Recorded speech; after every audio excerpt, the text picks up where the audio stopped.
Hello and welcome to Pokemon White. This is the beginning of my Steel only playthrough. I've taken the liberty of cutting out the first rival battles and the intro because it's boring and I didn't really want to waste time on fights without the Steel type. So I'll talk at length about the rivals when we get to the first proper battle with them. In here we talk to Professor Juniper. She talks about we've had a Pokemon battle. She's not very interesting. Nickname. I call it Pigolo because, well, I'm a sucker for puns. Here we have her talking more and more and more about the Pokedex. This episode isn't going to be too interesting, so I may as well explain rules here. In this playthrough I will be using only Steel-type Pokemon. This is slightly complicated.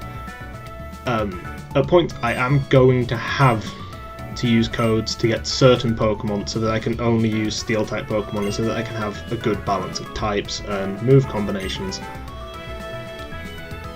To begin with, I will be going and straight away catching a Steel type and only using that for quite a while. At no point will I be using a Pokemon that is not the Steel type, apart from this intro with the Tepig, obviously. Once I catch the first Pokemon, that's it, only Steel types. There won't be another one for quite a while, unfortunately. Other rules, there are none really.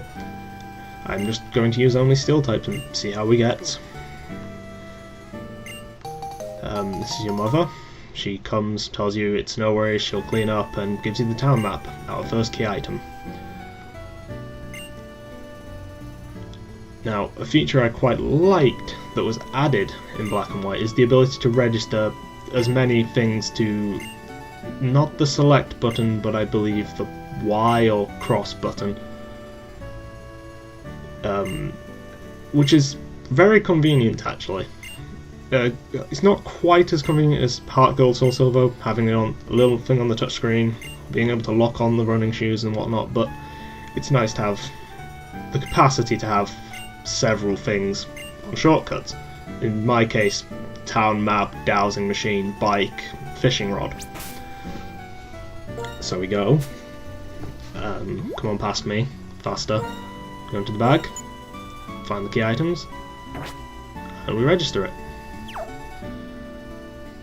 So now, because I had a little niggle with the emulator, I didn't know where the select key was, so we find it after a few steps. Here, brings up the town map on shortcut. You won't see me use the town map much. I don't really need it. We go over here, we have Bianca and Sharon waiting for us. Bianca has this great idea that we should take our steps together, which is, I don't know, it's kind of nice that it's just a nice thing. It doesn't really make much of a difference, but it's a nice thing. She has a nice idea. We go on, and Professor Juniper is waiting for us to give us our first tutorial of the game on how to catch Pokemon. Now this is something that does irritate me. I don't need to be shown at this point how to catch Patrat at level 2. I have been playing Pokemon since Gold and Silver, and I've played every generation. I know how to catch Pokemon, and I really wish they would make these tutorials optional in some way. Maybe just ask, do you know how to catch? And then you could say, no I don't, if you want the tutorial, or yes I do, if you don't want the tutorial. And it would be really nice to have the option and not have to watch this, and this irritates me. I don't like having my time wasted. But nonetheless, it's probably best if noobs know what they're doing. And she catches the Patrat. Surprise.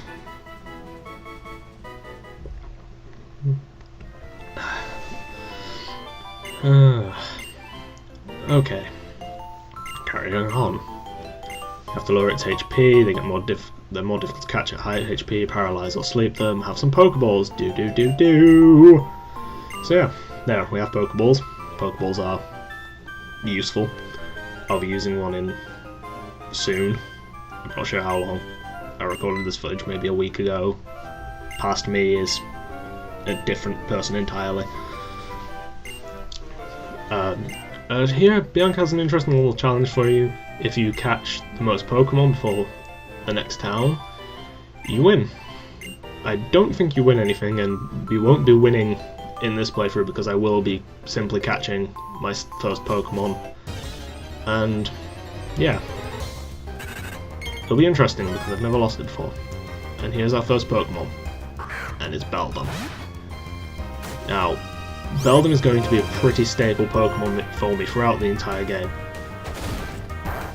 It's a slight issue at the start with it only knowing Takedown, but it has very well balanced stats. It becomes very strong later in the game. Has a good type combination,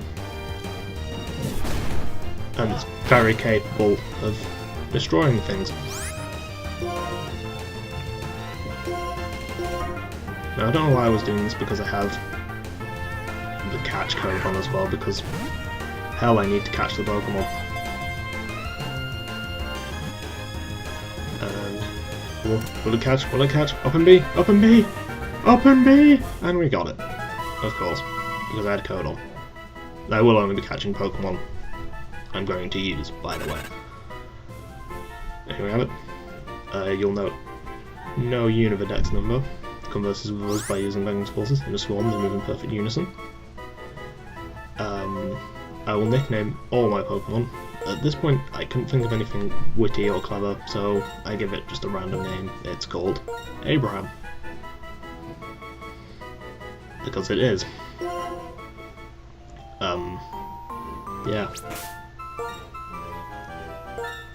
I don't remember why. Maybe play on the tank the Abrams used by the US military, but I don't know. I don't know what I was thinking. Kind of not the ideal nature, but it works. So as you can see, Beldum will be an effective member of our party. I will be training him off screen a bit to level 8 or so before recording the next episode. And we save.